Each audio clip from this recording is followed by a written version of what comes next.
రాజమండ్రి ప్రభుత్వ ఆసుపత్రిని రాష్ట్రంలోని ఉత్తమ ఆసుపత్రిగా తీర్చిదిద్దుతామని సిటీ ఎమ్మెల్యే ఆదిరెడ్డి శ్రీనివాస్ చెప్పారు. సోమవారం ఆసుపత్రి అభివృద్ధి కమిటీ సమావేశం జరిగింది. అనంతరం ఎమ్మెల్యే ఆదిరెడ్డి వాసు మీడియాతో మాట్లాడుతూ కమిటీ సమావేశంలో చర్చించిన అంశాలను, తీసుకోబోయే చర్యలను వెల్లడించారు. ఆసుపత్రికి వచ్చే రోగులు సంతృప్తికరంగా బయటకు వెళ్లేలా అన్ని సదుపాయాలు కల్పించేందుకు కృషి చేస్తున్నట్లు చెప్పారు. సమావేశంలో తాను జాయింట్ కలెక్టర్, స్పెషల్ ఆఫీసర్గా నియమించిన భాస్కర్ రెడ్డి కూడా హాజరయ్యారని తెలిపారు. 2-3 ఫ్లోర్లు నిర్మాణం పూర్తయిందని, అవసరమైన పరికరాలు రావాల్సి ఉందని చెప్పారు. రోగులకు మరింత మెరుగైన వైద్యం సదుపాయాలు కల్పించాలని కృతనిశ్చయంతో ఉన్నామన్నారు. సమావేశంలో ఆసుపత్రి కమిటీ సభ్యులు కేబుల్ మురళి, అనూప్, జైన్, ఉమా, గుత్తుల సత్యనారాయణ, సూపరింటెండెంట్ సిబ్బంది తదితరులు పాల్గొన్నారు. ఇది ఏదైతే ఎంఆర్ఐ ఎక్విప్మెంట్ ఉందో దాంట్లోని హీలియం అన్నది ఒకటి ఇష్యూ ఉంది. సో ఎక్విప్మెంట్ రన్ అవ్వట్లేదు. సో కాని పరిస్థితుల్లో డాల్ఫిన్ సిఫార్సు చేస్తా ఉన్నాం. కానీ మా ఆలోచన ఏంటంటే డాల్ఫిన్ కూడా ఎందుకు సిఫార్సు చేయాలి, దీన్ని రిపేర్ చేయాలి ఒక అంశం. ఇంకొకటి మనం ఇంకోటి ఆల్టర్నేటివ్ మెజర్స్ ఏదైనా చేయగలమేమో అనేది ఆలోచిస్తూ ఉన్నాం. మోర్ దెన్ 120 days నుంచి కూడా ఎంఆర్ఐ పనిచేయట్లేదు. ఎంఆర్ఐది సమస్యని సాల్వ్ చేయాలన్న ఆలోచనతో ఉన్నది ప్రభుత్వం. ఇప్పుడు ఒకటన్నా గతంలో కనీసం ఈ ఆలోచించి కమిటీ కూర్చునే పరిస్థితి లేవు. 2 సంవత్సరాలు అయింది కమిటీ కూర్చొని. ఇప్పుడు మనం కూర్చుంటున్నాం, ఏదో విధంగా సాల్వ్ చేయాలన్న ఆలోచన ఉంది, సంకల్పం ఉంది. ఏదో రూపణ చేసుకొని రావాలన్నది ఒక పక్కన ప్రభుత్వ పరంగా ఒక అంశం అయితే, ఇంకోటి మనం కాని పరిస్థితుల్లో ప్రభుత్వం నుంచి లేట్ అవుతున్నప్పుడు ఏదో ఒకటి టెండర్ ప్రాసెస్లోకి వెళ్ళి ఏదో ఒక ఏజెన్సీ తోటి పీపీపీ మోడ్లోనే ఏదో ఒకటి చెయ్యాలని ఒక ఆలోచన. ఇక్కడికి వస్తున్న వాళ్ళకి మెరుగైన వైద్యం అందించాలంటే మన ఆలోచనకు అనుగుణంగా సహకరించే అంశాలు సహకరిస్తాయి, సహకరించకపోతే ఆల్టర్నేటివ్ అంశాలను అన్వేషిస్తాం. అవుట్సోర్స్లో వాళ్ళకి ఇచ్చాం, వాళ్ళు దాన్ని రిపేర్ చేయాలి. వాళ్ళు దాన్ని రిపేర్ చేయకపోవడం కారణం ఏంటంటే ఈ మెటీరియల్ ఏదైతే ఉందో అది స్థానిక రాష్ట్ర పరంగా నిర్ణయం తీసుకునేది కాదు, కేంద్ర ప్రభుత్వ పరంగా నిర్ణయం తీసుకొని ఆ మెటీరియల్ తెప్పించుకోవాలి. అది వాళ్ళకి ఇక్కడ జాప్యం జరుగుతూ ఉంది. అలాంటివి జరిగినప్పుడు వాళ్ళు రాష్ట్ర ప్రభుత్వాన్ని సంప్రదించి ఇది సమస్య అని చెప్పాలి. సార్, మిషనరీ అనేది ఒక లోపం కరెక్ట్ అయింది, కానీ రిపోర్ట్లు రావడానికి కూడా 2-3 రోజులు, వారం ఇలా పెట్టేస్తుంది. కేవలం పేషెంట్ వచ్చినప్పుడు వెంటనే ట్రీట్మెంట్ అందకపోతే వారం రోజులు వెయిట్ చేసే పరిస్థితి ఇబ్బంది, చాలా ఇబ్బంది. ఈ అంశం కూడా ప్రెగ్నెంట్ కూడా బయటకు వెళ్ళి ఆటో మీద వెళ్ళి రావడం, 2-3 సార్లు తిరగడం చాలా ఇబ్బంది. నాకు చెప్పుకోలేదు, అందరూ చెప్పుకోలేదు. అదే ఈ అంశం కూడా డిస్కస్ చేసాం. ప్రెగ్నెంట్ ఉమెన్ వీళ్ళు కూడా ఆటోలో వెళ్ళి రావడం చాలా ఇబ్బంది అవుతుంది. ఫస్ట్ మంత్ లేకపోతే 5th, 6th మంత్ ఓకే, కానీ లాస్ట్లోని 8th, 9th మంత్లో వెళ్ళడం ఇబ్బంది. అందుకైనా ఇబ్బంది లేకుండా మనం ఏదైనా గౌరవవేతనంగా రేడియాలజిస్ట్ ఒకరిని తీసుకొని, అలాగే టెక్నీషియన్స్ కూడా ఒక 2 తీసుకొని తక్షణమే వాళ్ళ 3 తీసుకొని ఇంకా బయటికి వెళ్ళే అవసరం లేకుండా ఇక్కడే చేసేటట్టు చేసి గవర్నమెంట్ వైపు నుంచి మళ్ళీ మా ప్రయత్నం మేము చేస్తాం. ఒక రేడియాలజిస్ట్ని ఏదో ఒక విధంగా ఈ హాస్పిటల్కి మళ్ళీ అసైన్ చేసుకుంటాం. అంటే ఆయన అయ్యే లోపు గౌరవవేతనంగా ఆల్రెడీ ఐఎంఏ వాళ్ళని సంప్రదించాం, వాళ్ళు కూడా సానుకూలంగా స్పందించారు. రేపు మధ్యాహ్నం 3వ గంట కూర్చున్నప్పుడు ఒక యూరాలజిస్ట్ కానీ, కార్డియాలజిస్ట్ కానీ, రేడియాలజిస్ట్ కానీ, అంటే యూరాలజిస్ట్, కార్డియాలజిస్ట్, పీడియాట్రిషియన్ వీళ్ళందరూ కూడా వచ్చి ఐఎంఏకి సర్వీసెస్ ఇస్తారు. కానీ రేడియాలజిస్ట్ ఆ డిమాండ్ బట్టి వాళ్ళు ఎన్ని గంటలు వాళ్ళు ఇక్కడికి వచ్చి సర్వీసెస్ ఇస్తారు, దానికి గౌరవవేతనం ఎంత ఇవ్వాలన్న దాని మీద చర్చించాం. ఏదైనా రోజుల వ్యవధిలోనే నిర్ణయం తీసుకొని ఇంకా బయటికి వెళ్ళే పరిస్థితి లేకుండా చేస్తాం. ఎజెండాలో అంశాలు, ప్రధానమైన అంశాలు అన్నీ ఆమోదించాం. ఫైనాన్షియల్ ఇంప్లికేషన్ ఉన్నాయి, కొద్దిగా క్షుణ్ణంగా పరిశీలించాలి. కాబట్టి దాని మీద మా జేసీ గారు, మా స్పెషల్ ఆఫీసర్ ఆర్డీఓ గారు డిస్కస్ చేసుకొని ఆమోదిస్తారు. హాస్పిటల్లో బయో వేస్ట్ ఎక్కడ పడితే అక్కడికి కాల్ చేస్తున్నారు సార్. ఆల్రెడీ నేను ఆ మేడం గారు కూడా కంప్లైంట్ ఇచ్చారు. దాని మీద ఏమైనా తీసుకున్నారా మీరు చర్యలు? మీకు తెలియదా? అంటే బయో వేస్ట్ కాల్చడం వల్ల టాక్సిక్ స్మోక్ వస్తుంది. బయో వేస్ట్ అసలు కాల్చడానికి రైట్ లేదు. అడిగితే సమాధానం ఏంటంటే సార్, మాకు మా దాకా తెలియదు, మాకే తెలియదు ఇలా కాల్ చేస్తున్నట్టు అని చెప్తున్నారు. అవును,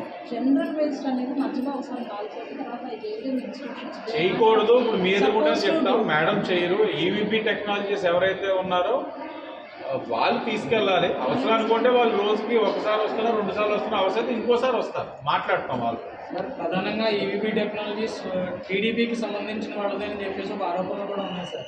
అడుగుతుంటే మేము పార్టీకి సంబంధించిన వాళ్ళని చెప్పి ఎవరాలు గోవింద్ అని చెప్పేసి మన రాజనగరం ఉంది సార్. టీడీపీలో ఆయన ప్రధాన కార్యకర్తగా ఉన్నారట. సో అని చెప్పేసి చెప్తున్నారు సార్. ఆల్రెడీ నా కార్యకర్తలు తప్పు చేస్తేనే జైల్లో ఏం చేస్తున్నాను, అలాంటిది ప్రజలకు సంబంధించిన ఇంత పెద్ద అంశంలో నేను తప్పు చేస్తూ ఊరుకుంటానా? ఎవరైనా అంటే నాకు పోయిందంటే ఎవరో తెలియదు, తెలిస్తే ఈసారి కంపల్సరీ చెప్తా.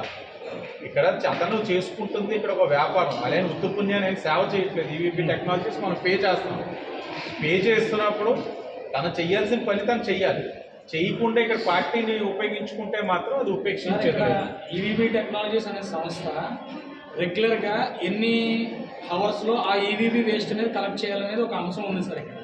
కానీ వాళ్ళు 1 వీక్ ఒకసారి 10 డేస్ ఒకసారి వచ్చి ఆ బయో వేస్ట్ని కలెక్ట్ చేస్తున్నారు. ఇవి నాకు తెలిసి అయితే ఎవ్రీడే రావాలి, రావట్లేదు సార్. వాళ్ళు మా దగ్గర పక్కా ఎవిడెన్స్ ఉంది సార్, రాలేదు. దానికి సంబంధించి కొంతమంది ఇక్కడ హాస్పిటల్ స్టాఫ్ సహకరిస్తున్నారు, వాళ్ళకి సంబంధించి అన్నీ కూడా ఇప్పుడు వచ్చింది స్పెషల్ ఆఫీసర్ ఈ బాధ్యతల కోసమే. మీ దగ్గర ఉన్న డేటా సార్కి ఇవ్వండి. అది నిజంగా వాస్తవం అయితే సహకరించిన అధికారుల పైన కూడా చర్యలు ఉంటాయి. అలాగే ఈవీపీ టెక్నాలజీస్ కూడా నోటీస్ సర్వ్ చేస్తారు.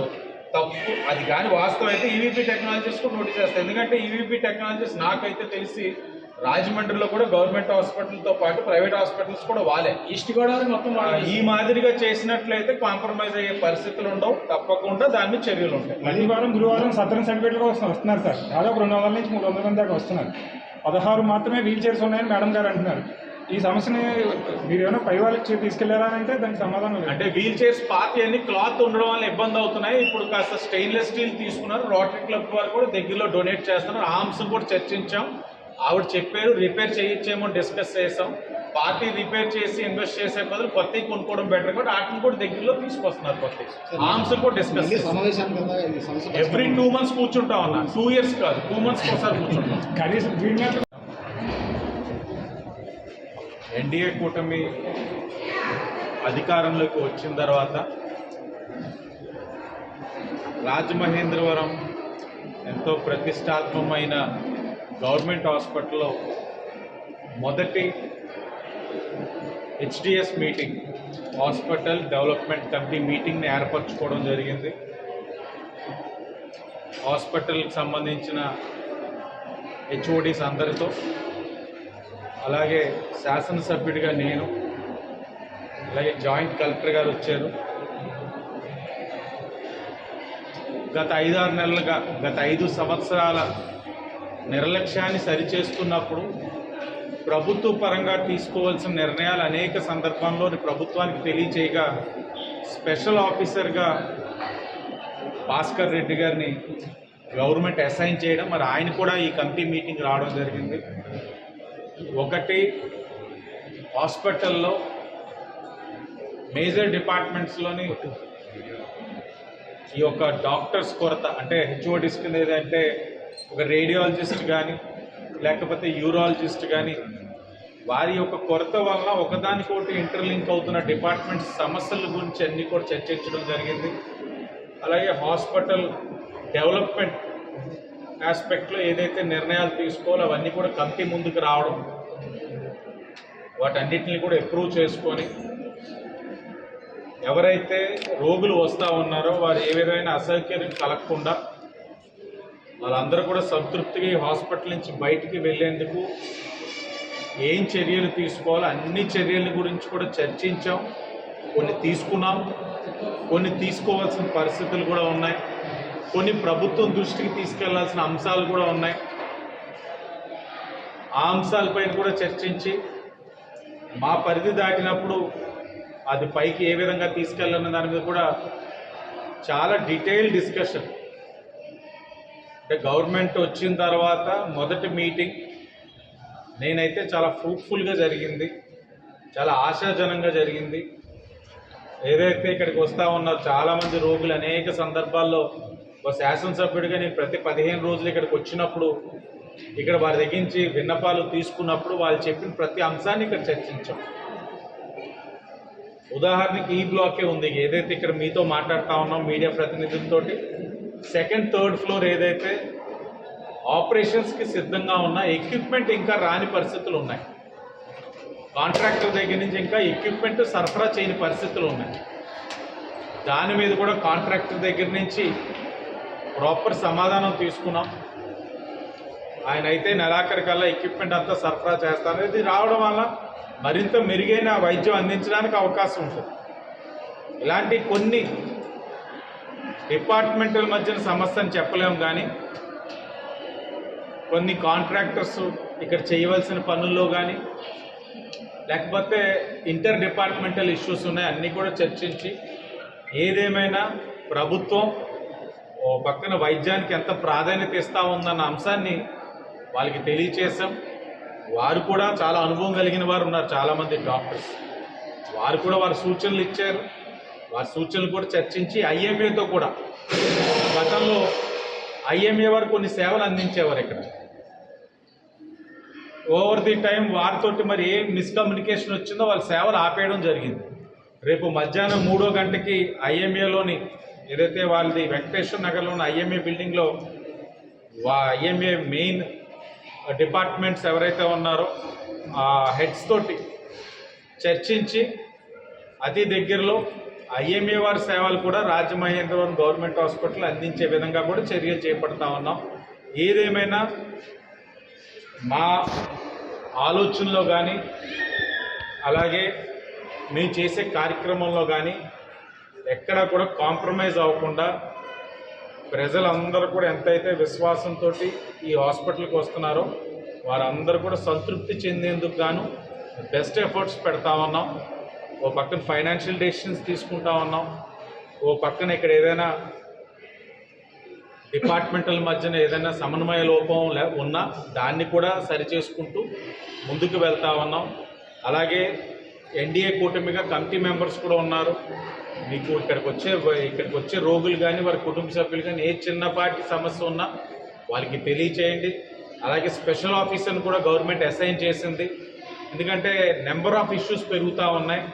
అదేంటి ఇక్కడ డాక్టర్స్ నిర్లక్ష్యమా, సమన్వయ లోపమా, లేకపోతే ఇంకేటన్నది ఆయన కూడా పర్యవేక్షించాలని ఆయన కూడా అసైన్ చేయడం జరిగింది గౌరవ కలెక్టర్ గారు. ఇవన్నిటిని కూడా సమన్వయపరుచుకుంటూ ఈ hospital the best in the state అనేది విధంగా చేయాలన్న ఆలోచనతో పనిచేస్తాం. సార్, ఇప్పుడు ఎంఆర్ఐ ఒకటి, సిటీ స్కాన్, అల్ట్రాసౌండ్ ఇటువంటి వాటి మీద ఎటువంటి నిర్ణయం తీసుకుంది? ప్రధానమైన సమస్య ఇప్పుడు ఎంఆర్ఐది ఆల్రెడీ కాంట్రాక్ట్లో ఉంది.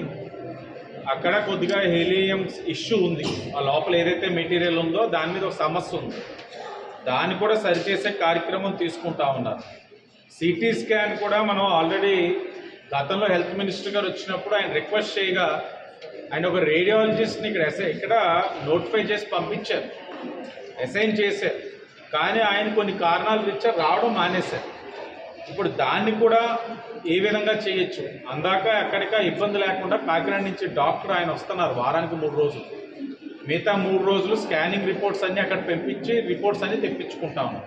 ఈ సమస్య లేకుండా ఎలా చేయడం, ఆనరియం బేసిస్గా అంటే గౌరవ వేతనంగా ఎవరినైనా తీసుకుందామా అన్నది ఒక అంశం. అంటే ఇక్కడ ప్రస్తుతం పేషెంట్స్కి ఇబ్బంది కలగకుండా ప్రభుత్వ పరంగా వాళ్ళు మరలా ఇక్కడ అసైన్ చేసే విధంగా మా వైపు నుంచి రిప్రజెంటేషన్స్ ఇచ్చే కార్యక్రమం ఒకటే చేస్తా ఉన్నాం. CT scan already డాల్ఫిన్లో